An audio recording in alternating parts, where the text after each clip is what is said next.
Welcome everybody. In today's video, we're going to be breaking down Caedrel's Challenger climb in Korea. I'm a really big fan of the content that he's been putting out because he's doing everything in his power to make League of Legends grow.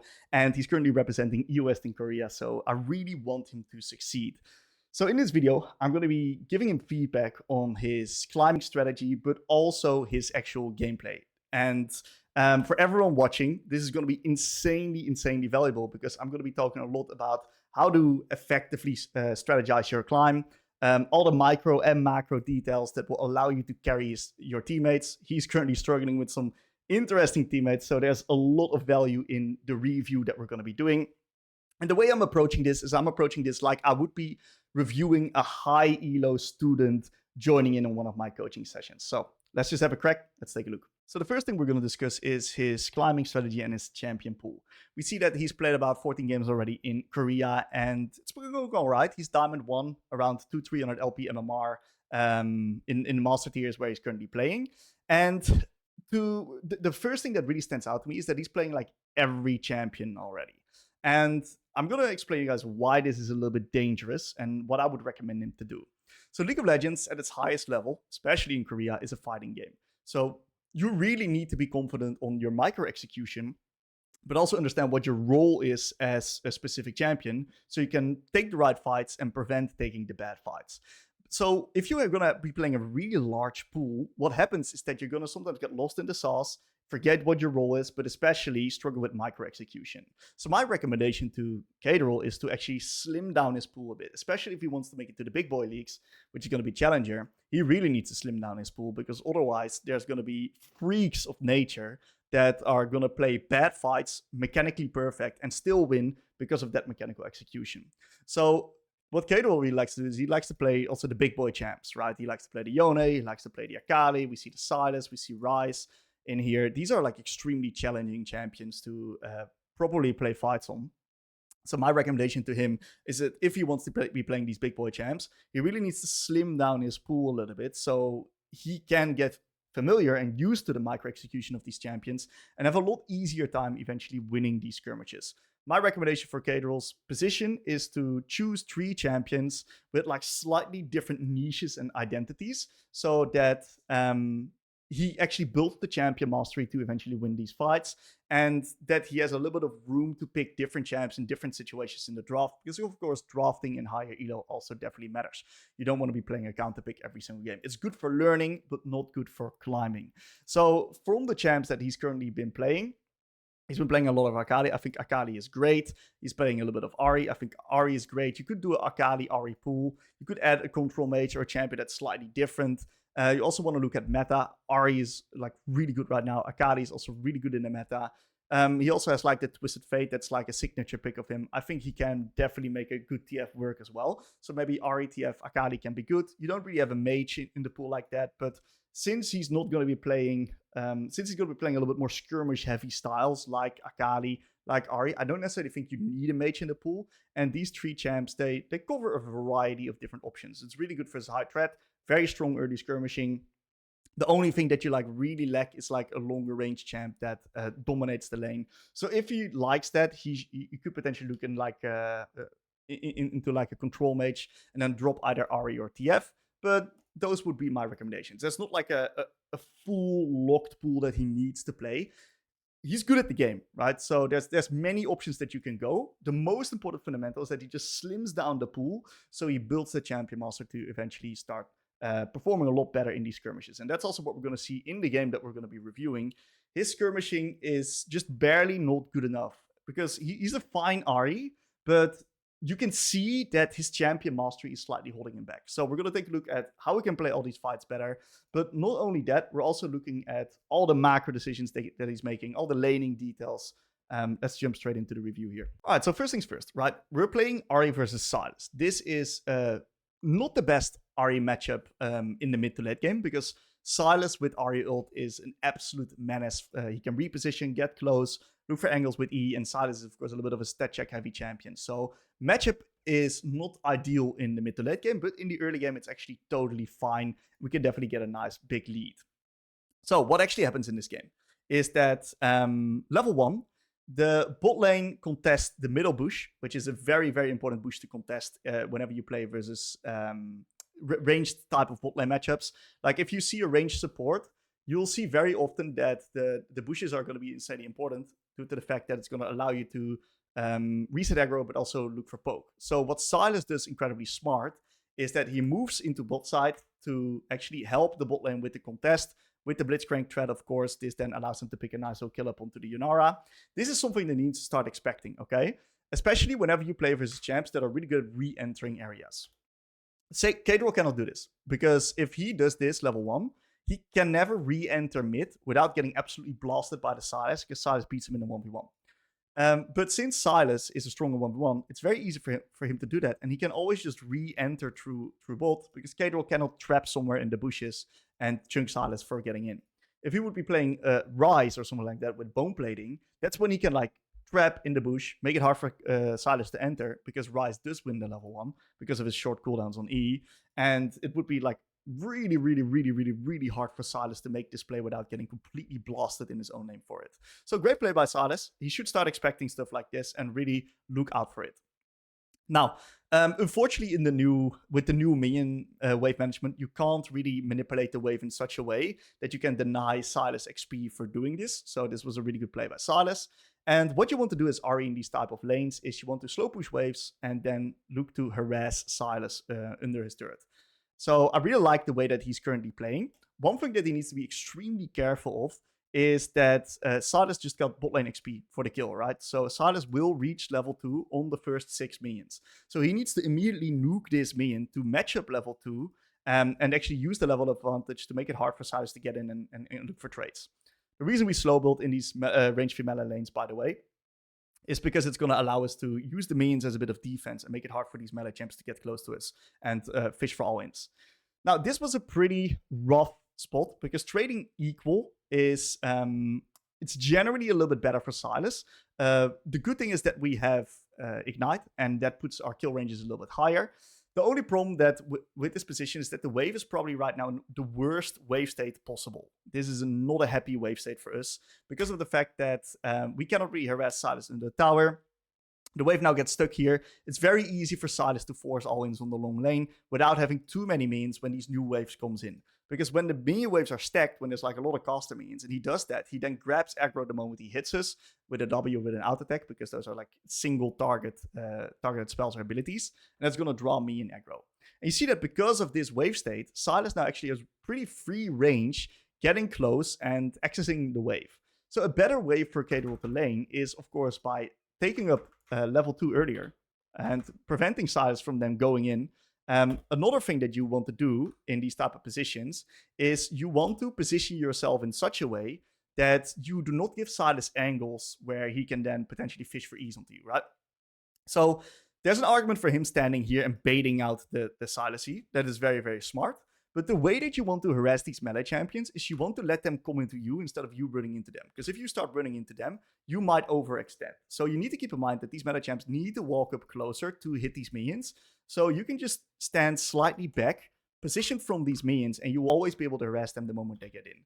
So if you're not feeling secure enough, right, you can always just stand right here, and Sylas will still be able to get contested on these minions because the new wave's going to come in and provide you a little bit of meat shield, right? So regardless, the biggest problem is just the wave state location. This is not a sexy location. Very easy for Sylas to start harassing us. I really like that he leveled E secondary with the specific wave state that he had, because it's just incredibly hard to punish Sylas onto that wave state right there. Now, what you can see is that because of the wave state location, he's forced to queue these minions, right?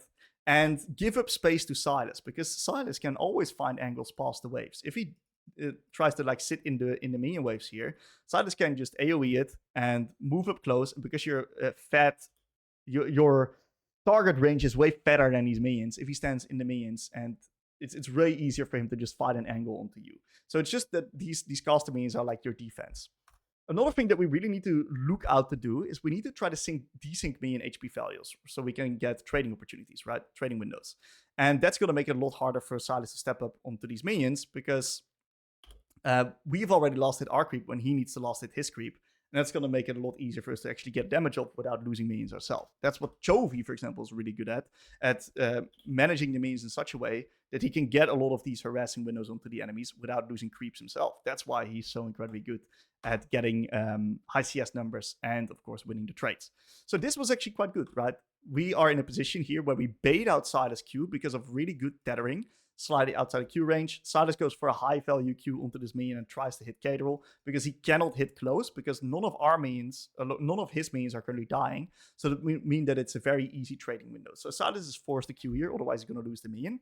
And now when Sylas has no Q, we want to see if we can step up and see if we can harass him onto these creeps. So I think what Caedrel could have done, knowing that Sylas actually has no Q, he could already like step up a little bit closer in this area because we have multiple caster minions now defending us, right? This is not a good time for Sylas to get in.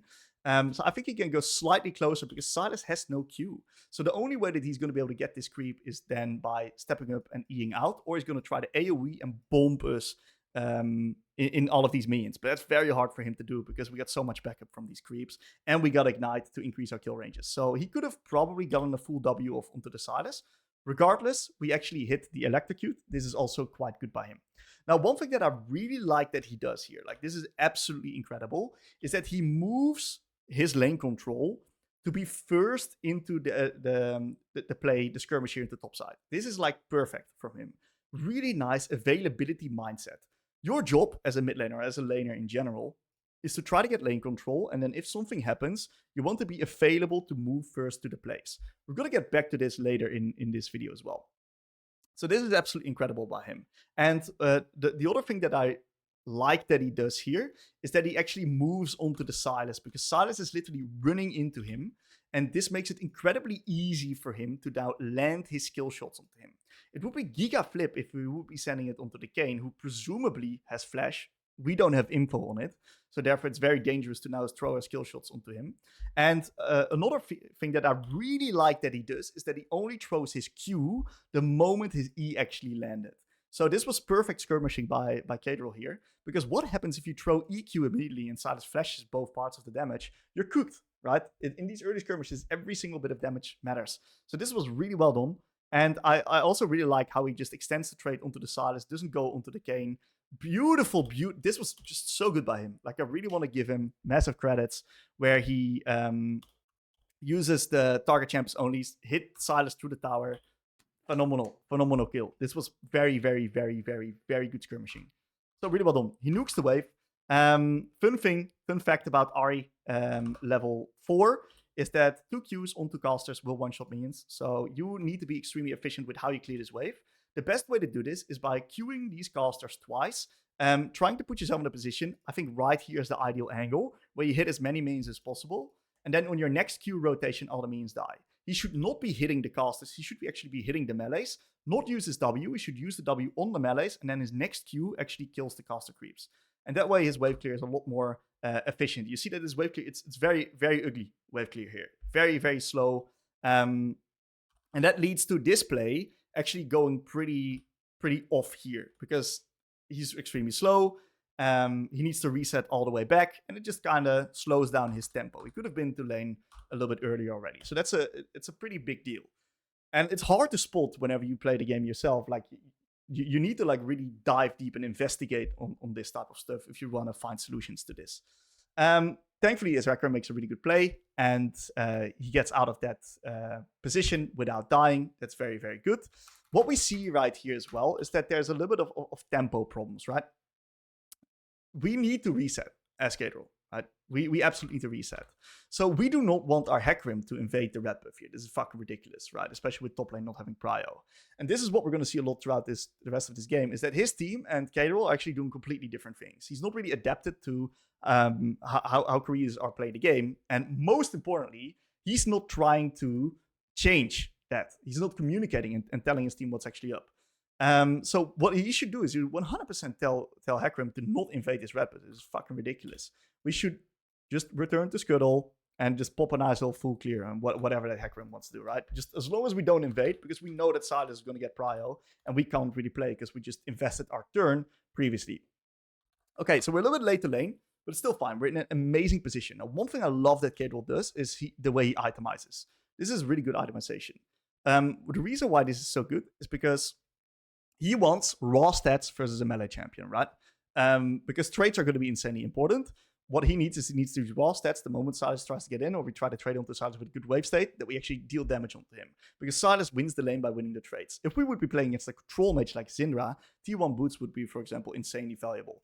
But this is great buy, allows us to be maximum efficiency on stats, and it's going to make the laning versus Silas a lot easier. Now, what we identify is that we are currently extremely hard down tempo, right? Our Silas, our Hecarim just got clapped by the Silas, 1 HP. He needs to just pop a full clear. We see that Wukong is down tempo and bot lane's down tempo as well, right? So what I really love that he does here is that he doesn't engage into hard pushing this minion wave. This minion wave needs to slow push towards us until our team is back on tempo. We can sync up again and then slow push out the moment that our jungle's making a play so we can be available. So this is a beautiful, beautiful, beautiful wave state for us. And I like that he's not playing super aggressive onto the Silas here as well, because we simply have no info on the Blitzcrank. And therefore, it's very dangerous to play out this position because Blitzcrank might just hack flash over the wall here. We have no vision on bot side. And then with a Silas into Blitzcrank Q, we can just completely ruin the lane. So this is incredible laning by Caedrel here. Really smart map stat calibration and knowing when he's vulnerable or not. So I like his hovering into top side here. This is really, really good. And the only critique that I would have here is that I think that we could potentially play the rest of this wave state a little bit different, because what happens currently is that this Blitzcrank is moving in, and we know that a fight in top side is going to be really hard. Hecarim is completely down tempo. We do have a top lane wave timer, right? So it is potentially viable, but it's a pretty challenging skirmish because we are actually not the strongest early game champs, right? What we know about these champions is that Hecarim is a very R-bound champion, a really good scaler. Wukong is extremely bound to his R, and so is Ahri. Silas, in this case, is less bound to his R. Neither is Kayn, and neither is Jace, because he already has it up, right? So this play on top side needs to be extremely fast, right? It needs to be hyper fast, otherwise we're not going to win. So what happens, right, if we potentially hold the minion waves? It's not easy, because Blitzcrank's moving in, and he might just punish us, move us off the wave state. But it might also just slow down the Silas, in which he's forced to threaten us off the wave. So there's a potential opportunity to hold the wave, but it's just not a big deal if he doesn't. The most important thing that I really like that he does is that he doesn't engage in actual fighting here, because of the fact that the Jace has the move timer and there are a number disadvantage. So this is really good. The only tricky part is for him right now is accessing this wave state, because it's in the center with Blitzcrank being still on the move timer, but Blitz now forced to move to bot. So this is quite good. We're getting a little bit of control back into the lane right now, which we're very, very happy of. So the key right now, taking good quality trades. I think that this is a position where he's kind of forced to move like this in CS this minion, because of the fact that we don't have info on Blitz and Kayn just yet. Kayn might just be hiding. We are no flash Ahri, so we're in the no flash no R, so we're in danger. So he's kind of forced to cop this Q and hit the minion with it. I like the way that he plays this. There's an argument that he shouldn't like W, but I think the W is fine to dodge out on the Silas Q. So this is totally okay. Now, what we want to eventually start doing is we want to be in a position where we get lane control. So right now, trading is extremely important. What we can potentially do with this new wave coming in, especially it being a cannon, which is really hard for Silas to deal with because he can never one-shot the cannon, extra firepower if he wants to get close to us. We want to try to be able to create trading opportunities, right? So what I like that Silas does here is the way that he auto-attacks this minion, right? He auto-attacks this minion, and then Caedrel is auto-attacking this minion, and both minions die at the same time. Now imagine if we can kill this minion later or earlier before this minion, so that we can actually harass the Silas. Another thing that we can do is we can stand closer, because we know that Silas just used his Q, right? Is we can potentially stand a little bit closer, knowing that he has no Q, and that we actually look for an AoE spell ourselves, where we try to Q this minion and hit Silas if they actually decide to die at the same time. But this is something to look out for, where there's a few of these trading opportunities that we could like look into getting. This is honestly a pretty good play from Silas, where he's like walking up, stepping up closer, looking for high value Qs. The key thing that we need to do in positions like these is stand away. If Silas has Q, we need to stand away from low health minions, out of the same line. So if we identify that Silas is going to move up like this, we want to move up like that so that he can never like AoE Q us like this. And then Silas we're going to be playing the mini game like that, where Silas is then going to be forced to step up kind of right here to get these high value Qs. But then we can dance, and we're going to be dancing the tango with him like that to get good quality trading opportunities. So I really like this, what Caedrel does here. He does a high value Q, procs the electrocute, kind of punishing him onto his last hit. So I really like this. This is great trading from Caedrel. Very, very, very nice. Minions are in a pretty good spot here as well. I like how he's now stepping up and making it harder for Silas to thin out this wave. Silas is in a really awkward wave state location. We're slowly winning the trades here. So great bait out on the Q. This was phenomenal, right? Silas just used all of his spells. Really, really, really good trading and laning from Caedrel. Big applause. So this is a very, very, very important timer here. Because this is a wave state where Silas just used all of his life savings, okay? He used a lot of resources, used all of his cooldowns. He has no pots left. So Silas is in complete shambles right now. If anything happens on the map, it's mega winning for us as Ari. So our goal in this lane is to keep him locked in lane in this position as long as possible, or if he decides to reset, make him lose as much as possible. So in this specific spot, right, where we're going to be reaching up level 6, Silas just used all of his cooldowns. What we need to do is we need to fish, and we need to see what he's actually doing. We have level advantage. We have complete resource advantage. So what we should do in this specific scenario is actually step up closer and see if we can get information on what Silas is doing. Yes, the new wave is coming in. Yes, I know you're going to get me in aggro. Yes, I know Silas can potentially trade onto us, but it's winning for us because if he does one full trading combo, he's completely and we still have 2 potions left. So I would pop a pot, run past the minions, see if we can cancel his reset or get information. If he decides to stay, slow pushing is the right option. If he decides to reset, hard pushing is the right option into a plate, into a match the reset, because if we don't match the reset, he's going to be way stronger comparatively towards us back on the map, and we're going to be giving him a tempo opportunity. So it's so crucial to actually fish for his reset here. Otherwise, we're going to be in a really, really awkward spot. So we don't fish for the reset. Silas gets the free base off, doesn't lose that many minions right now because we were actually slow pushing into him. So he lost a few creeps, which is nice, but not enough.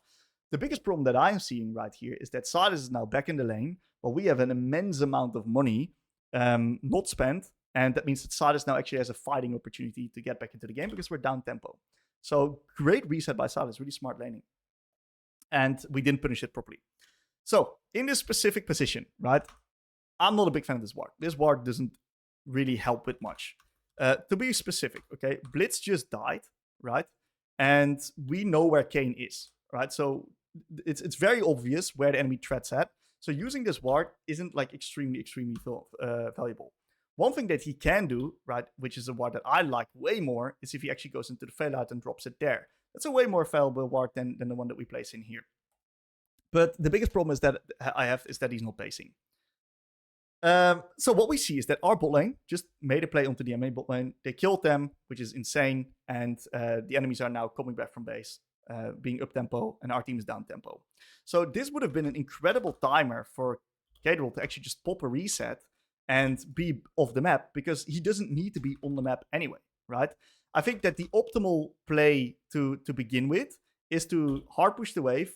If we see that he's resetting, of course, we need to fish for the reset. Get the play, chuck into bot side, be in the fog of war, and then just channel the base. Because the enemies don't know what you're doing. They know that they have R, so they can't really go for a play like this.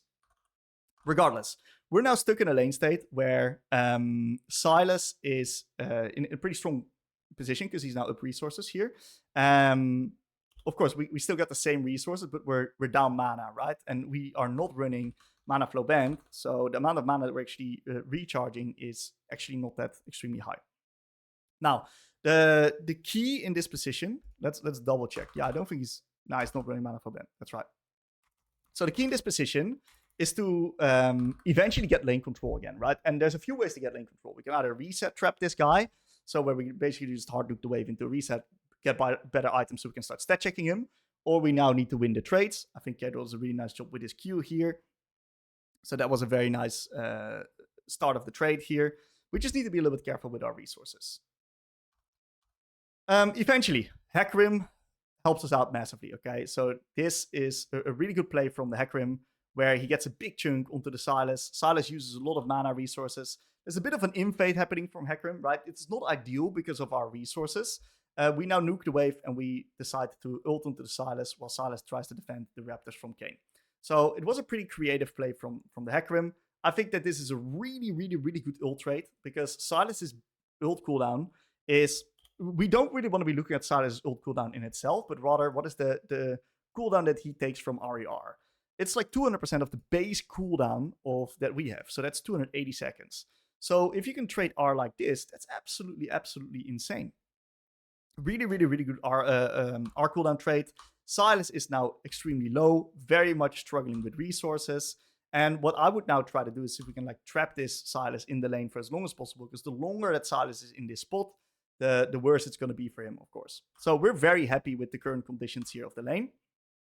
And there's a bit of an invade happening, which is honestly quite good for us because of the fact that Silas is completely out of conditions, right? And Hecarim is a level up. So even though that we don't have R, and Ari is a champ that wants to play with her R, this is actually not that bad of a condition for us. Now, a little bit troll from the Hecarim not pressing the R button onto the charm. I think that Hecarim should have probably ulted earlier already, so we can actually change to see the charm on that. This was a pretty flippy charm, because if Kayn ults this, then the skirmish is really, really cooked. Actually, that's not true, because Hecarim can actually R over the wall.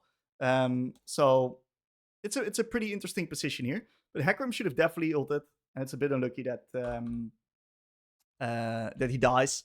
But I think the biggest problem is that we just messed up the reset, right? We're rocking up in lane with fucking 1800 gold. Like, what are we doing here, right? The fact that we are this much gold, this much stats not spent is really, really awkward. And we're now in this spot right here where we're just not available for anything. We're just not playing with the... we're just not available for any fights that happen. So it's like a complete flip if our team is actually playing the game properly or not. So this was a very dangerous sequence, all from that one missed reset opportunity where we just allowed Silas to base for free. Now, we're in a really good position right now because some things went our way. We got the Grubbies. Hecarim, I think, eventually killed the Kayn on Raptors. So this is actually an amazing spot to be in. What's going on through our mind right now? What is it that we want to do? We want to now look to see if we can create favorable conditions onto the map with getting good quality skirmishes, especially playing with this Hecarim or with the Yunara on bot side, because these two guys are very strong, and see if we can maybe start fighting around some neutrals. Most important thing to do with Ahri is play with your ult. So we're moving him back to lane here, and we have our R up, and Silas is, of course, way down items. We're also up a level, so trades should generally be going into our direction. What I would do here in this spot is I would be a little bit careful with using my spells, because if you use your spells like this, it's going to give Silas some freedom in the lane. It's going to reduce some threat. It's like you're a sniper, you shoot your shot, and then you got no bullet, or you need to recharge, which is going to take quite long. And then there's a horde of like, I don't know, there's a horde of other people running at you, and they can kill you because you're reloading, you got no bullet, right? So you want to be quite careful with how you use your spells. And another thing that we see is that this wave state now gets a little bit awkward. I think what Silas could have done is he could have actually pulled this minion here, held it onto his side. With Hecarim being down tempo, Kayn being up tempo, it's a very awkward position to be in because of the fact that we are then in this pushed out wave state where we might just be in a spot where we're going to struggle to get it in or like take a bad trade for it. So yeah, I'm not the biggest fan of how he used his spells previously. This was quite good here where he gets out the Silas E and the bone plating, and we're now in a really commanding position in this lane state. So I really like where he's positioning right now. He should be positioning slightly more to the side, not give Silas these angles. And especially after Silas uses his Q right here, we should step up, man up, because we completely stat check this guy. Also because we get Ignite back up, so trading even is currently good for us because we have more kill windows. We have R, he cannot take our ult. So right now we're in a very, very, very controlled position. So don't be shy manning up right now and standing a little bit closer. And this Q, I think, is a little bit unfortunate because this Q hits the entire wave, doesn't hit the Silas, so we don't get any damage off. And now this wave set is less neutral. It kills this caster, so less of his minions now die, which means that it's easier for Silas to respect on this wave state, not take any damage for getting his creeps. So not a big fan of that Q there. I think that we should have played a little bit slower. Regardless, this was very nice trading here. I really like that. I think once again, don't be shy standing a little bit more outside of the wave, because Sylas cannot really find these angles, because we just flat out stat check him, especially without him having bone plating up. Regardless, really good trade. We're in complete lane control right now, right? This is the stuff that we want to see. And we do such a good job here. You see that we just hard stat check this guy. This was phenomenal by Caedrel. We're going to call him Caitlyn now. So this was fantastic, right? I really like how he baits in this E. He just completely stat checks him in the play. Fantastic R. Really good ignite. This was phenomenal. The way he weaves in the auto attacks, beautiful. What he does as well, he instantly nukes the wave and opts in for the reset. Small optimization here, right? Because what he does is he tries to now get another plate here. Or like, I don't know what he's trying to do here after getting this wave out. We're wasting seconds here. Like, this plate is so hard to get because of the fact that we just got a previous plate, right? And that now gives it like fortification. I think that's what I call like fortification or something. Yeah, it gives it fortification, where this next plate is really hard to get, even with 3 grubbies. And because of that reason, I much rather prefer the tempo, because if we just back off right now, we're going to be able to reset, come back into the lane before Sylas gets access to the wave already, because he's on a 50-second death timer. Unless he TPs, of course, but he doesn't TP.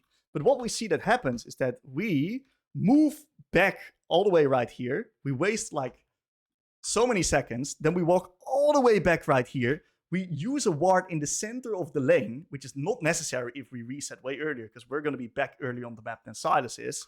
And that puts us in a position where the tempo is just going to be like 5 to 10 seconds faster. And it's a big fucking deal, okay? Because what happens right now is that Sylas gets early access to this wave. And because of him getting early access on this wave, he now gets access to this pink ward that we placed earlier. And we just wasted a ward there, and we just wasted a ward here, which he should never be able to get, because we were just a fucking third of us here, man. A snail. That's how slow we were. Very, very, very slow. So that's unfortunate, right? Losing these resources. Now, no problem, okay?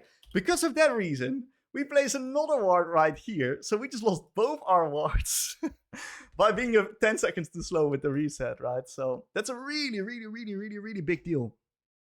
And we're now also struggling with accessing this mean. So minion wave. So the key thing to keep in mind is that it's a lot harder to trade onto enemies and harass them when you are running into them, than rather they are running into you. Because if they need to retake space, it's very linear movement that they need to have. And it's really easy to actually land your spells onto him. So this was unfortunate. And this Q kind of is forced to be used like this, unless he like steps up with his W, but he doesn't have his W, because he uses W right here. And we now miss so many opportunities where we actually could have harassed the Sylas. And we actually just use all our spells right here. We use all of our bullets, and Sylas gets pretty free access to these minions. He's just not getting harassed on this wave. So it's a bit unlucky. Now, we do get full prio, right? I think that it's okay to hard nuke this wave. I don't think it's optimal. I think it's okay, because we could like fake fork into bot. If the enemies track our cooldowns well, they know that there's no threat on the bot side, because no R as RE, you're just not that useful at ganking. So I think if we're playing versus good players, we shouldn't nuke this wave. We should just rather play it slow, especially because we stat check this guy and we want to be versing up against this guy in a 1v1, because we're just more than a full level up on him. Not a big fan of this hard push. And what happens afterwards is that we move through the ward into bot side. And I think this is actually quite kind of smart, because now Sylas might be thinking, whoa, maybe Ari is going to actually roam into bot. And then he tries to step up and hard push this wave to punish Ari for it. So I really like this creativity from Caedrel. This is very nice. And he gets a beautiful chunk for it. So not too bad. A little bit of misspacing, right? What he should do after his W, he shouldn't click forward, he should click backwards, because he got no spells anymore, right? So instead of Wing forward, should W backward. And that way Sylas cannot really brute force onto us and chunk us here in this play. Now, right here, we're going to see one of the biggest mistakes in this entire game, where Hecarim, I don't think Caedrel recognized this, right? This is a little bit of information gathering. But Hecarim actually takes the blasting plant and contests the Kane on the Scuttle. And I think it's a fine contest, because the enemy bot lane is completely down tempo. They're low. Kane is low. So this is actually pretty smart play by the Hecarim. He's fighting on the time when he can fight. And what happens is that after this trade, now Sylas uses all of his spells, right? He used everything. He used Q, he used W, and he used E to get out. So Sylas is out of ammo. Nothing. We are exactly at the time where Sylas can steal our ult, but that's no problem, because we're simply 2 levels up, plus we get our R up at the exact time as well. So we're in a position right now where Silas cannot win from us in the 1v1. Because of that reason, we need to use this lane control to make sure that he can never get a first move onto the map without us interfering, right? The way you want to go over these type of positions, you want to play like a bit of a goalkeeper. So the moment Silas uses his spells and Hacker is playing up into the bot side of the map, right? He's got nothing left. We completely stat check him. We should need to move into the bot side here, pass the wave, and block off this path here. Like, this is England's goal, Caedrel. You need to make sure that there's no ball scored or you're going to lose the World Cup, right? So you're the goalkeeper. You're preventing the ball, which is Silas, from entering. That's what he needs to do here. And what happens is that Silas just moves down. And while moving down, we focus on the wave, which is, you know, we're late, so I don't mind it too much. The only problem is that our Hecarim just got completely sold out, right? The Hecarim that was making the correct play now didn't get an escape route because we didn't block Silas from entering. If Silas doesn't enter here, Hecarim gets a free escape route through topside where he can kite towards you. You guys can always win the 2v2 there because you have R up and you beat the living crap out of the Silas because he can't enter. It's impossible for him to enter, and therefore also really hard for him to steal Hecarim R. Or your art. So this was massive blunder. And you can see that Hecarim's rightfully frustrated on Silas getting first move. This should never, never, never happen with us being 2 levels up. Like, crazy that we give him the move that time of there. So yeah, look, we eventually go for the fight. I think that this is pretty smart. We can clean up. This was quite well. I do want to talk a little bit more with the sniper mindset. Like, where's our spells actually going, right? We use the R, we use the W. I think that this is definitely smart spell usage. Should we use the E here? That's like a pretty big question. Should we use E here? Hard to say. We maybe don't need it for the blitz. And if we could have E up here, that was like a really big deal, right? Because if we have E up here, what happens is that we're now in a position where we can charm Silas the moment he comes in. It's going to buy time for Yanara to get in. And we might actually get an extra kill. The other thing to mention is it fucking sucks that we used both of these wards right there and didn't get anything from it. Because right now, it would have been so nice to get a nice little ward in this bush. That way you can actually kite back after you charm so that you pull the Silas in and still not losing vision of this area. So using those wards is potentially losing us out on a kill here. Just losing this area here is very, very hard. We also miss out attacks. Definitely a big blunder here.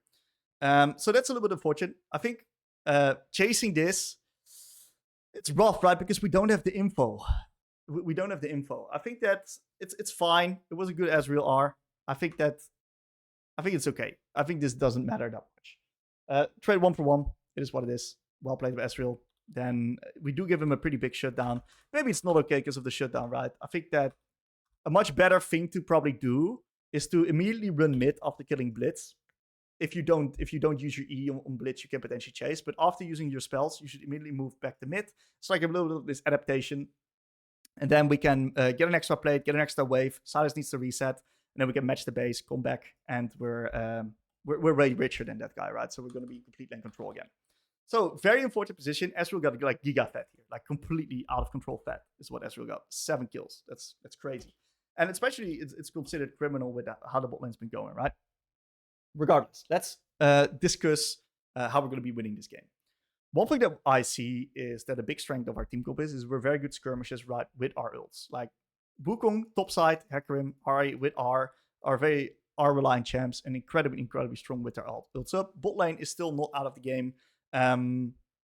So if we can set up favorable fights by, for example, pushing waves, forcing people to respond, we do have the lane control in both top and mid right now, which is insane, of course. So we have double winning lanes, which is going to allow us to get full control of the map, and we should be able to take fights that are like always good for us. We shouldn't be able to take fights right now that are like man disadvantage because we have the control in the lanes. We can control the plays, so we should absolutely do that.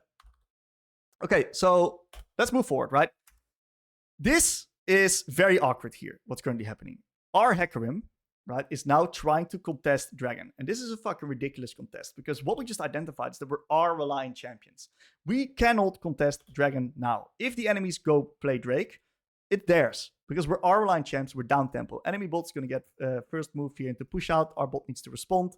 We don't have R. We're the king right now on the map. We're like probably strongest member on the map. Yeah, I think we are, especially with the boots upgrades and the levels. So we need the team to also play with us, right? So we need to communicate that we don't have R. We don't want to fight right now. Hecarim cannot contest this area. We can only do this the moment we get our ults back up. So we should do red, Raptors. He could even just pop full clear on top, drop Drake control. Totally viable play. But we shouldn't just enter right now. It's a ridiculous time to enter. Hecarim is fighting. And this is what he's saying. Like, he's struggling with his teammates. He's not trying to control his teammates. He's not trying to help them out and tell them when they should play and when they should not play. And because of that reason, Hecarim's just Rambo and he's just fighting his way through his problems. But that's just not how it works in League, right? You gotta respect tempo. And I think that the biggest problem that we're seeing in Caedrel's game is that he's not syncing up tempo with his teammates. Regardless, okay? This play's over, right? It's cooked. Hecarim's dead. So what we need to do is we need to immediately play into mid. I really like that he's early on this wave. I think that he could have been even earlier onto this wave. Imagine if he immediately runs through mid. He shaves off 2-3 seconds. Who knows? Maybe he can play onto the Jace if he shaves off a few seconds and he's already right here in the river. Who knows? Maybe it's possible. Hard to say, but it's impossible to see the exact timers with insufficient movement, right? So right here, it's very important for him to get a good quality ward out because all the vision is lacking right now. So this move timer that he's got, I would use this move timer to get a deep vision ward out onto the enemy Raptors, which is going to give us full info over where Kane's going to go, by the way. I think Raptor ward's really, really powerful. You could also move the bot side ward right here on the Phalite. Also powerful ward. I'd probably do the Raptors because it also threatens the Jace back right here. If we can't reach him, Raptor ward's probably the correct way of going about it. So I think that we miss a bit of opportunity here. Regardless, right? He's at least harassing Sylas onto the last hits. This is totally fine. I like his spell usage here. Probably a little bit rushed on the charm. He needs to, after Sylas uses his E, he should use his E reactively because Sylas can't access these minions right now. Simply because of the fact that Sylas has no Q. He just used it right here. So these minions should all be denied. Q I don't mind. E I do definitely mind, right? Definitely not a good E. And the problem is that Caedrel uses all of his spells, doesn't respect that he's got cooldowns, and he needs to back off right now. But Sylas now uses as an opportunity to full send it. Honestly, not a bad play from Sylas. He missed his Q, which is like the spell that he's like, I think he's maxing Q. Should be maxing Q. Right? Q max Sylas is like absolutely insane at the moment. And we trade R. So in hindsight, this wasn't actually terrible because of the fact that trading ults versus Sylas is great because of the fact that Sylas cannot really match the same cooldown as you have. And it's an insanely overpowered ult. So this is not terrible. There is an argument that you don't want to trade ults because you are the lane control champion and you want to be available for the map and play the game. And without Ahri is definitely a lot worse. So there's an argument that you actually do not want to play this. But, you know, I don't think this is not important in the big scheme of things, right? It's completely fucking irrelevant on all the other things that we're actually seeing out. Okay, so we get info on Kane. I really like that he's now pressing his lane advantage here. I think he needs to just chill out with these spells, right? There's no rush into these spells. The only time that Sylas actually gets like an opportunity to access these minions is when he does use his spells. Imagine if he has fucking Charm here, right? He can't access these waves, so he should chill out a little bit. And this ward is I don't think this ward is good. It's just a selfish ward. It doesn't help the team much. And we know that Kane's already topside. We literally saw him moving to topside. We see Blitz on bot, literally. They just invested all their tempo. So I think the warding is fucking ass, right? We need to work on this warding, man. The warding is ass. Warding and tempo has been a big deal. So I'm not a big fan of this ward. The good thing is that we use our tempo and the info on Kane into topside to actually get access towards his Drake. This is absolutely phenomenal. Really, really nice. I like that Caedrel tries to reset. Right, this is quite good. He's got a little bit of money to spend. And I think a few things that he can do with this reset is he could potentially open back into mid to catch the wave. But we eventually want to swap this Yunara into mid. Or we could open up the top to catch top wave. Then Yunara can go mid right now to save mid. And then eventually Wukong can... Oh, let's fix my epic pen. Wukong can then come from base and catch the bot lane wave. Because if Sylas pushes it out, we can then move in there. And there's a lot of time to actually go there because the bot tier 1 turret is gone. So I think getting a reset off would have been really nice. But he didn't. That's no problem. What I love that he does here, this is phenomenal, right? This is great creative adaptation gameplay. Is that he actually full sends it onto the Ezreal. And I love his actual micro execution as well. This is not an easy charm the land versus someone on 2 ping. And I think that the good thing that he does here is he abuses the fog of war to overwhelm Ezreal's mental stack. And the absolute most beautiful thing is that his engage timer is on his out attack. I don't know if that was intentional, because on the out attack, of course, he's kind of like self-CC'd in a way, right? It's way harder because he's focused on this plate. He's not focused on Ari here. So I don't know if this timing was intentional, but it was insanely good. Like, it was next level good.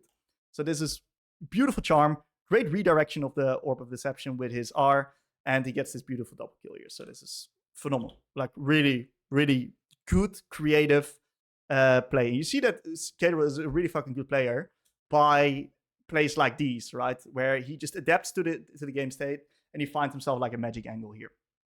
So this was phenomenal.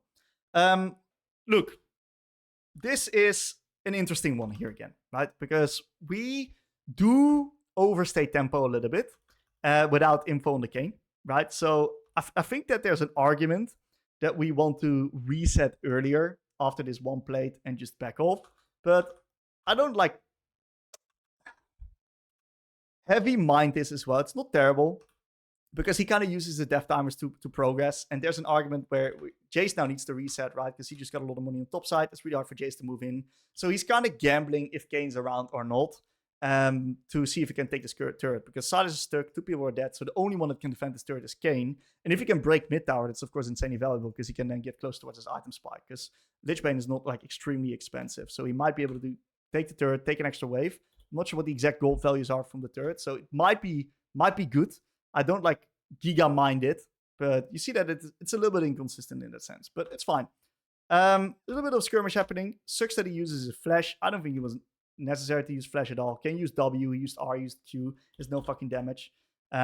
So losing the flash sucks, but you know, irrelevant in the bigger picture, right? It's bigger fish to catch and more problems to solve. Okay, so this is where it's going to get very interesting here. Okay, because what happens is that we're now transitioning from laning phase into mid game. You now transition towards mid, and we're playing a mid game with Ignite. So whenever you play mid game with Ignite, you kind of want to link up with your team because you don't have the freedom to actually play side and be everywhere at the same time at the map because you don't have TP up, right? I also watched some of his Akari games where he was playing TP. We need to work on the TP usage, brother. That needs to be worked on. That is a room for improvement there. Regardless, amazing reset. I don't mind him staying on Yellow Ward for a little bit longer because Yellow Ward is going to allow him. He has double winning side right now. He wins into this guy. He wins into the Jace because of the item advantage, strictly item advantage. And it's going to allow you to press up further and, of course, use good warding opportunities. Right now, Phaelites aren't there. With Phaelites, this is absolutely OP because you place it in there, and that's like the most broken ward in the entire game. That one's so broken for side laning. So there's options here. You can also swap the sweeper. If you're like, want to shove a move and you can't break through sides, sweeper is definitely better. But right now, I don't mind the yellow ward at all. So let's talk about this deployment here, right? Very important deployment because we reset and we see that our team is now making play on top side of the map. We have got a little bit of vision into bot side, got no vision into top side.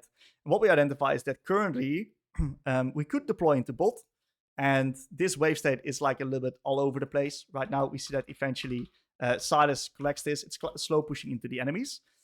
You can try to fix this wave state, but it's really hard because our team is currently making a play on top side. So fixing this wave state means that we got to be up very deep. And it's also going to take a lot of time for you to move through there. So I think I personally would open up true mid and then link up with my team, secure mid prio on the next wave. And then there's a few options, right?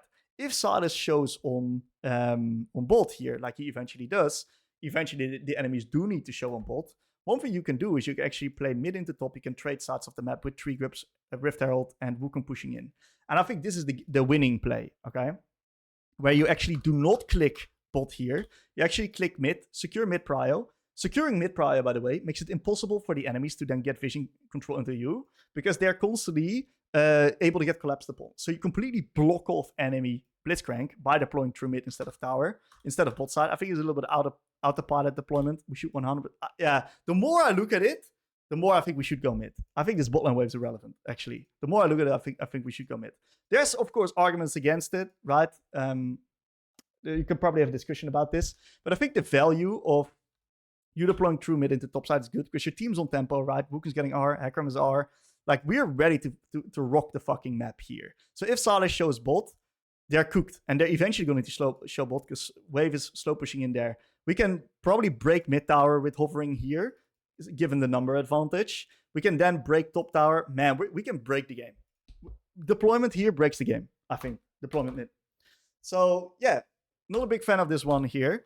And what eventually happens is that we don't really get any turrets. Senna now resets. I don't know, she uses like a lot of resources. So does Yunara. The bot's fighting. We get like a wave or two.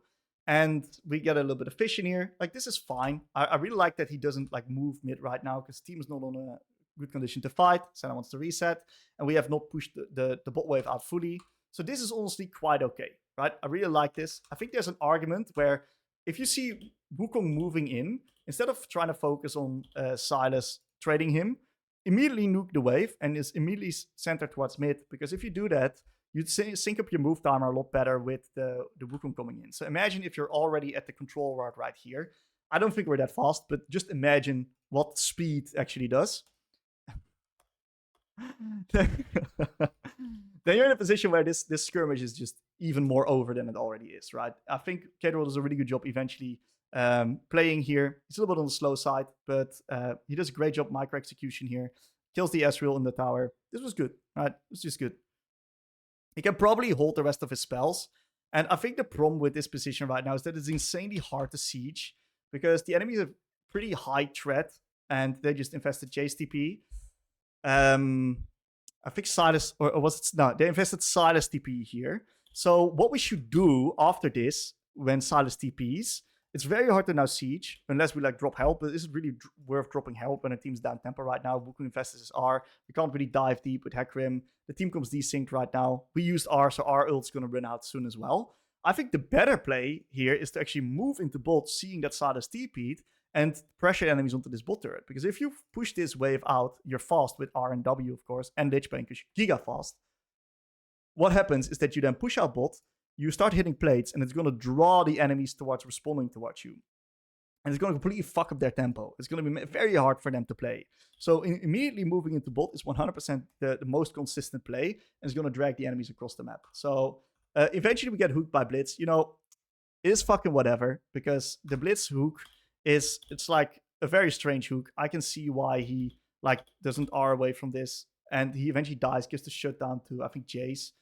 Definitely sucks. Definitely is bad for the game.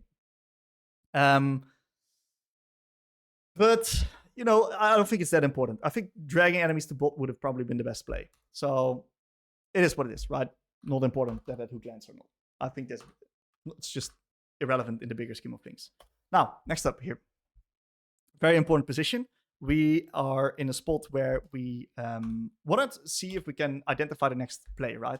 Next play is going to be Drake for sure, rather than the Baron. So what we eventually want to do is we eventually want to light up bot side and get control there.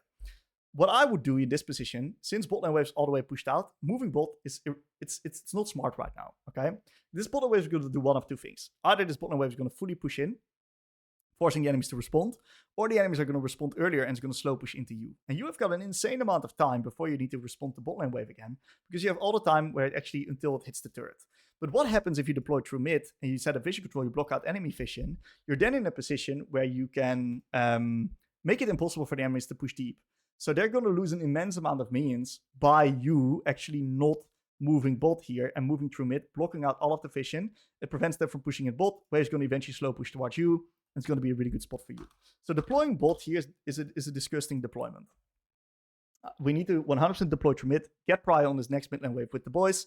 And then what we can do is we can move in together as a team and then set up vision with everybody, right? That's an insanely powerful thing where you just move in as one team, as one unit, which cannot be beat at the moment, especially with your R coming back up. You're up tempo, you're ready to play. And if you're not buying any item, you should 100% get yourself a controller, right? Because you can use this controller to set up area control, block off enemy vision. So definitely get a controller. I like placing my controller in that bush, right? There's other options as well, but I definitely like that. And what we see is that the bot wave right now is actually slow pushing into us. We could have like checked that better with our camera, see what it was doing. Was pretty hard to see from this point. So you need to check that with the camera, see when a new wave's coming in, see what the wave's doing. Looks like it's slow pushing into us, so we don't even need to be bot. We can be mid-right here, canceling this guy's base, preventing Blitzcrank from getting vision, blocking out enemy vision, moving in together as a unit. And then what happens here is that this wave kind of gets stuck here under the turret. You then get a full vision rotation. Then the enemies can potentially try to regain vision when you respond to bot, but that's okay, because then we just do the exact same thing where we respond to bot wave. The enemies lost a lot of minions. We then push out, and then we move in together with a unit as well, because we still have deep vision set up, so we have like leftover vision. It's going to be very hard for them to do anything or trap us with it. So I don't like this deployment. I think that he does a really good job here, though, with pushing out this wave. And we see a little bit of action where he moves in. This is also fantastic. And we're now going to try to set up deep vision, right? I think that this vision, it's not bad, but it's definitely not good. I would have loved it to be a little bit deeper, because the deeper you can place it, the deeper you can also push waves, because you have info on the enemies and where they're actually going to be. This is a really big mistake, right? We know where Kane is, right? We literally saw him into the bot side, retreat here. And then we don't move in alone into this bush.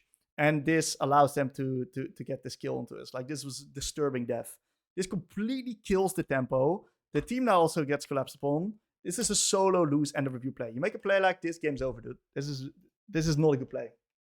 And this is all upon the backbone of us not deploying correctly, defending our initial area, and not understanding how side lane waves play out. Also, just by not gathering the information, right? We're simply just not looking at how the side waves play out. So this was not ideal.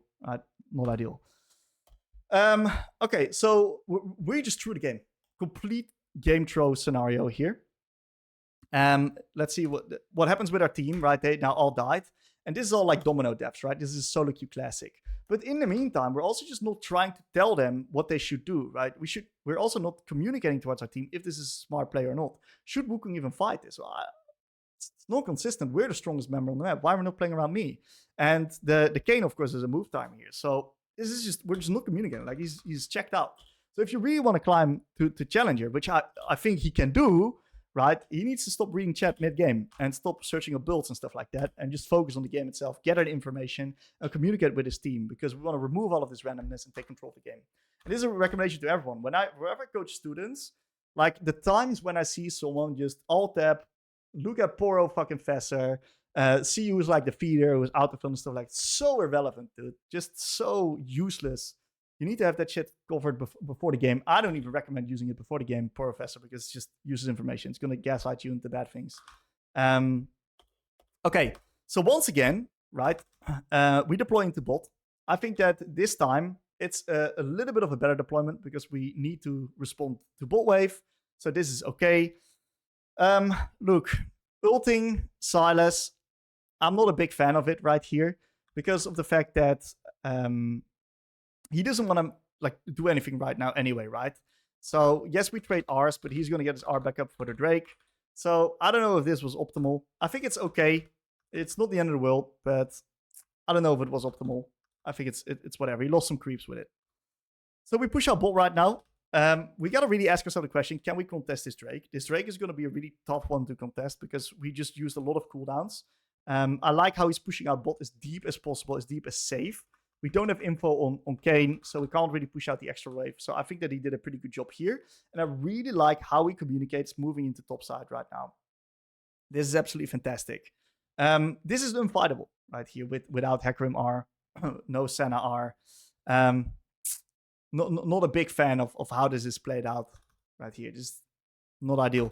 There's maybe a word where you can like outplay them, but I think that the best play is definitely moving into top side. So I think that he did communicate, but the truth is that I think he could have maybe communicated a little bit earlier. It looks like his team doesn't listen to him, but you want to view communication not in the sense that whenever you communicate, your team always needs to listen to you. It's just those like 5% of games that are the big difference maker. If you can win 5% of your games with true just good communication and preventing your team from making stupid plays, you can maneuver your win rate from 55% to 60%. That's immense amount of LP, by the way. That's immense amount of LP. So it's not about making it work every single time. It's about just increasing the chances of it working. It's the same as playing poker and having double aces. You're just gonna fucking raise on the first few turns, right? You want to play towards the conditions where it's the most favorable for you, where the chances are the highest, where you win. That's the mindset of playing League of Legends as well. It's finding the most consistent play every single time. Now, we're going to need to talk about a skirmishing here, because this is like a big deal, and it shows his RE champion mastery. And this is something that I see a lot in my coaching sessions as well, is where are our spells actually going while playing here? So this initial W, I don't mind, because it forces Kayn to R, right? Otherwise, the W hits him, so it doesn't really force, but it's just, I think it's a fine W, short cooldown spell. I don't mind the Q as well. Q is totally fine. I think that right here, this W is one that we want to be a little bit careful with, because there's going to be cases where your W is actually going to proc onto this Raptor. I'm not sure if it was intentional, but we're going to see it later, where he just has a trigger finger on this W. So this W is fine. I like how he actually goes onto the Kayn. This is all okay. The only thing that I think we need to change is Ari is a champ that likes to play with his multi-threat, right? Get that reset and play where you have also your team hitting certain targets. So you can play full assassin mode, but it's very dangerous. It's very hard to do that. So I don't like his target selection onto the Ezreal here. I know the Ezreal is the key threat, but you got to keep in mind that Ezreal cannot DPS anyone with you standing right here anyway. So what you should do instead is you should focus down this Sylas, who is actually getting hit by multiple of your teammates. And this is then a free hit, while Ezreal cannot really hit anybody. And that makes it a really easy pickup, and you should just play like domino style skirmishing. So going onto the Ezreal is a big mistake, and we should 100% use this. I think it's a CC from Senna, right? I think Senna CCs him here. We should just change the CR or Charm upon that. That's like 100% the best play. And then just nuke the Sylas with Charm Q, W, reposition like this with your ult. It's way more powerful. Because I think we can actually hit from this position. It's way harder to hit from this spot, because then we give this Ezreal an opportunity to hit us. So we should reposition over the wall and then hit the Sylas here.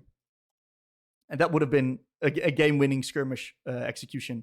Because team is able to hit Sylas, but because Sylas now gets all the way right here, they need to now chase them to hit the Sylas. And this opens up opportunity for Jace to now hit the boys right here, because they've overplayed.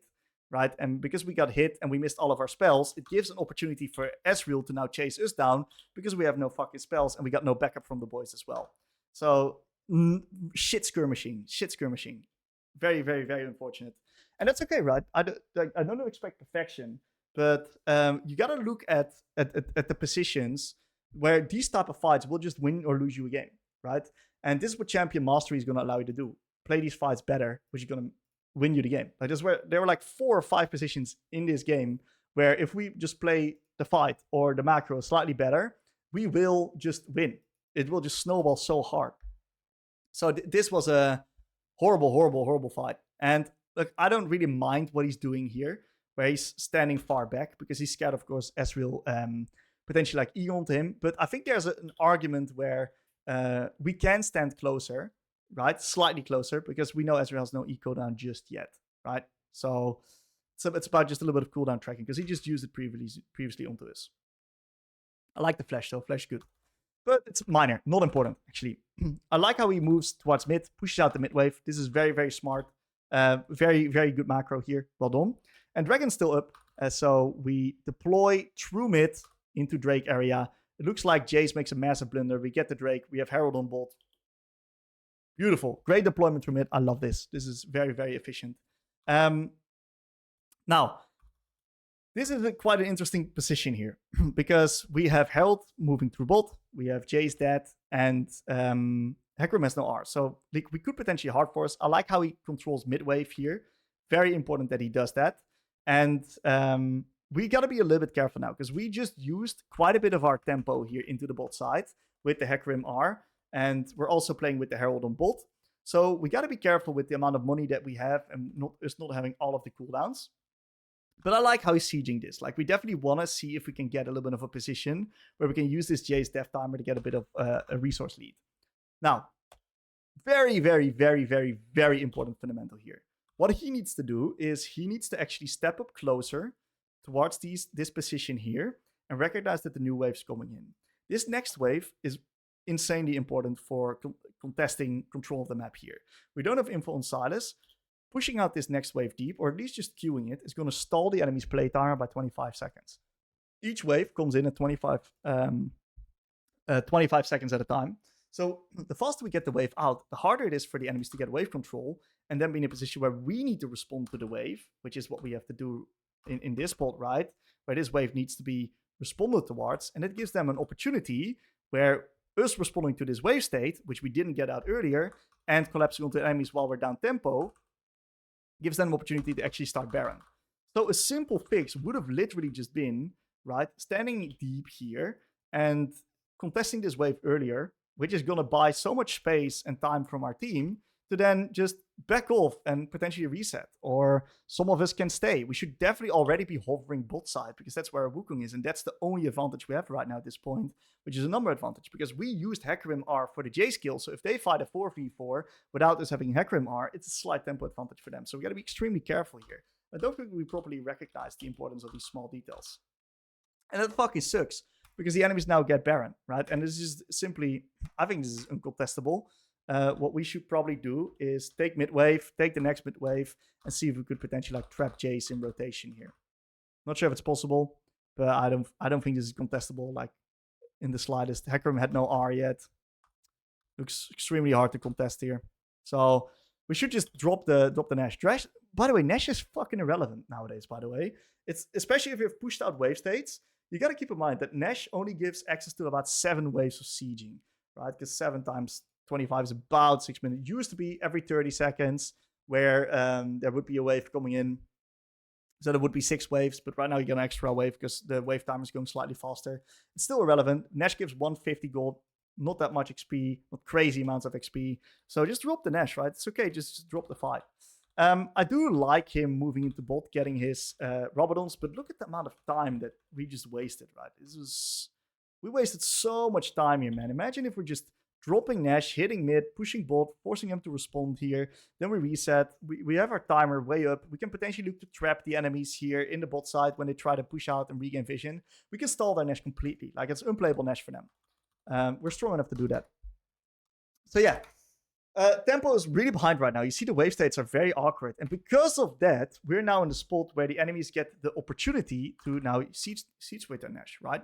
I think here, same story. We have R coming up, and we are moving into bot.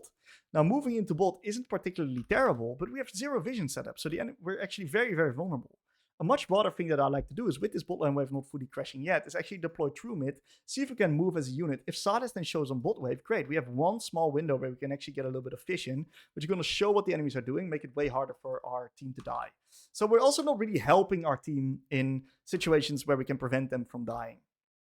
And we die on mid wave here with the Senna. I also think that we execute the fight pretty decently here. This was kind of okay. Yeah, this was pretty okay here. Missed the R, but it's fine. We get the bot wave. We have no R, so we should just completely push our bot here. Right? No R makes it almost impossible for us to fight. So I'd like for him to just keep pushing our bot and eventually force the enemies to respond to the bot wave, right? So I would just probably push out 2 more bot waves. Because it's so hard for you to engage in fights with an R. Look how fucking useless we are here. We need to be pushing our bot, get the resources, force them to respond, and then the moment they're responding, what we can do is we can reset, deploy mid, because someone's responding to bot, and use that opportunity to have a temporary man advantage and get vision control on the side the way you want to play. You can then decide to drop Drake if you think you're not strong enough. You can then get vision control on the top side. But we're just wasting so many seconds just running around the map. Now, thankfully, the enemies also make a massive blunder here because we just got our cooldowns back, like our ult, and they completely over siege here. You got to keep in mind that everywhere, every rank, all the way up to like challenger guys, people are going to be making mistakes, and there's always room to capitalize. So I like this, right, where they eventually capitalize here. Very, very, very dangerous W. I think this is what we see constantly with Caedrel, is that he preemptively just presses his W before the fight. I think he also did that on Baron. I'm not sure where his W eventually went, but I didn't really review the fight micro-wise. But our W is not the highest value W, as far as I'm aware of, because it doesn't really go into key targets, right? Eventually, it doesn't matter because the team just wins the fight anyway because we're in a simple number advantage. Sometimes League is that simple. And we eventually die to Kayn, which sucks a bit, but it's like fine. So we deploy true mid right now. I really like deploying true mid. And Dragon is going to be hard to fight because we don't have conditions right now, but we definitely should deploy true mid. I like that he's regaining a little bit of vision control. We should not really enter bot side here. I think what we should do is... can we fight Drake? It's just a hard dragon to fight, is it not? But it's also hard to just completely go top and give this, because I think the key here is mid prio. I think mid prio is the key. What I would try to do is probably sack bot side, move into mid here. It's hard to move through here, but after getting this ward, maybe move through mid, see if we can get a wave of mid prio, and that's going to force the enemies to respond there at dragon timer. You might even get yourself a T1 turret, or you can move into top and then start pushing out top. Both is totally fine options. I would probably not go through bot here. But in the end, I don't think it's like terrible, because I think Wukong gets like a play. And I think in the end, it like kind of works out okay. So it's not terrible here. Oh yeah, this was huge. Oh yeah, this is beautiful. This is beautiful. So let's identify this play here. This is like very opportunistic, because Wukong gets a great pick onto Silas. And this puts the fight in a really good spot, because Yunara got up mid wave, and Jace is just willing to catch the mid wave. So he's kind of late to this fight. Or at least he got like choked off by Yunara. He got baited to respond to the mid wave. Waves control people, dude. Waves absolutely control people. So in this specific situation, skirmish execution is the key, right? We got a good position because of the Wukong angle and the Yunara getting a good angle and drawing Jace away. So this skirmish is actually certainly playable. Look at the W. W went onto the Drake, man. So unfortunate. Because this is a big part of our damage. We have a second max ability. It's unskilled damage. It's giga OP. And what we should do here is, I don't mind the R angle, right, onto the Kayn here. And it also hits the Ezreal. So the R angle is great. Now imagine, right, if our W would have like uptime right now, where we immediately move into Ezreal, it actually gets up already. So this is not, it wasn't too terrible. But look at where our W is going right now, on the Blitz. Imagine if we have W up right here. When he flashes, he has no W, and he doesn't get the kill on Ezreal. So if you just use your W properly, that's sometimes a difference maker between winning or losing fights like these. Also, our charm goes onto the Blitz. Like, the way we use our spells is so just button mashing instead of intentional spell usage. And that ruins this fight. Right? It would have been a game changer if we get the Ezreal kill there. Look at the cleanup. We get the Ezreal, we clean up this fight, we get the dragon, we get complete positional advance, we win the game. Small, minor details, winning the game. It's insane. We're deploying to mid right now. I like that he cancels the Jace, reset, and eventually solo kills him. This is really, really smart. To give you a little bit of context about this position, is that we see Kayn on top side.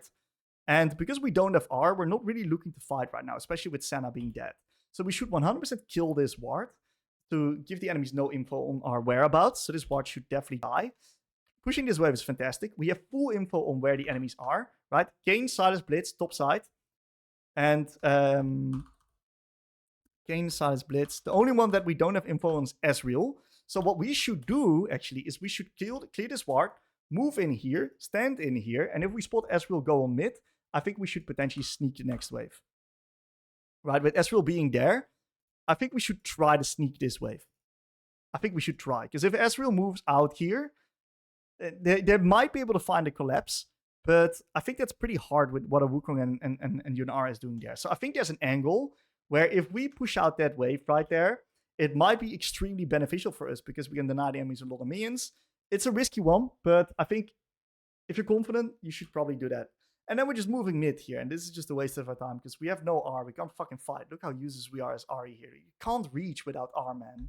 And I think that he's like saying, yeah, my team's making a bad play. You're enabling this play by being here, by the way. If you're not here, you're pinging this back, you push out bot wave, right? There's a higher likelihood that they don't do this. But they might be thinking, oh, Ahri has R, we can follow up, I just hard engage. But no, we have no R, we can't play the game.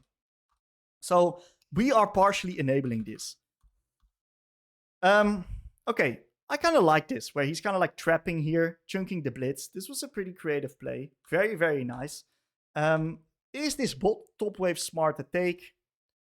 Or should we contest mid control? Oh, this is brutal. I think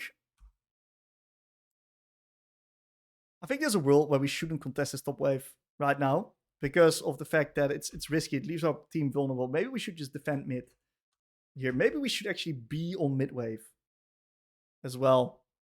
Maybe instead of exiting to trop through top here, we should actually exit through bot and then move in here to try to get mid prio.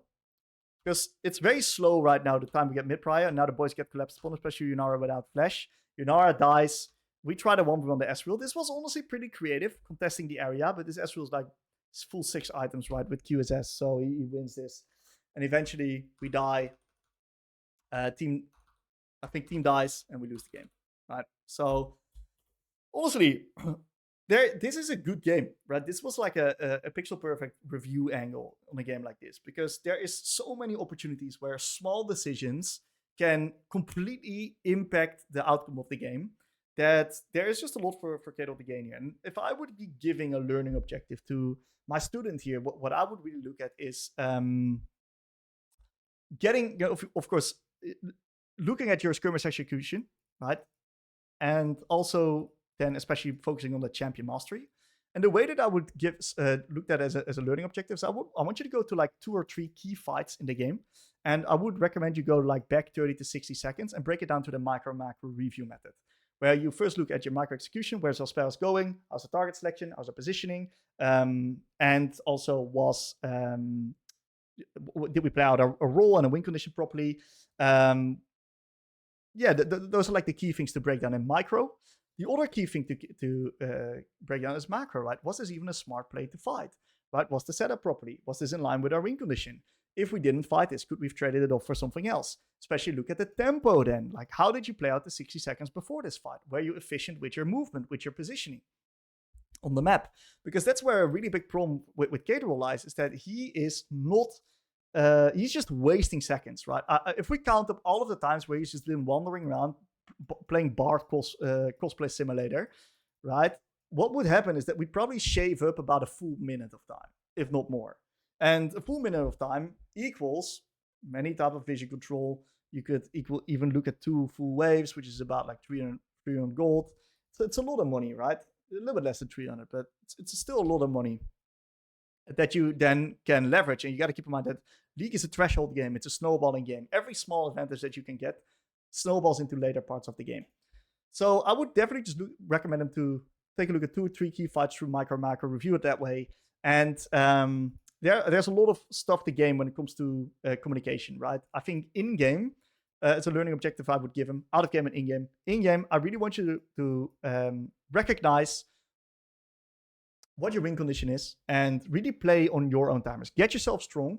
And if you recognize that this is not a good fight or a good play for you, I want you to actively ping it off and communicate your team to sync up tempo. I could also go in different directions with like learning objectives where there's an argument where if you see your team fighting without you or you're not available or your laner moves before you to a fight where you're not ready, those are also like review benchmarks that you could look at. You could look at the warding. We could look at some spell usage in the lane, but I think big picture, we should look at the key skirmishes because that is the most bang for your buck reviewing tool that you can have. And in-game, specifically look at your communication and trying to sync up tempo with the team. Very fun review, really in detail of tempo, macro, decision-making, deployments. Really, really, really fun one to do. I hope you guys enjoyed. If you guys have any questions about anything that I mentioned, put it in the comments. Yeah, I really enjoyed this. I'll be back with a new video real soon. Thank you for watching, guys. Peace out.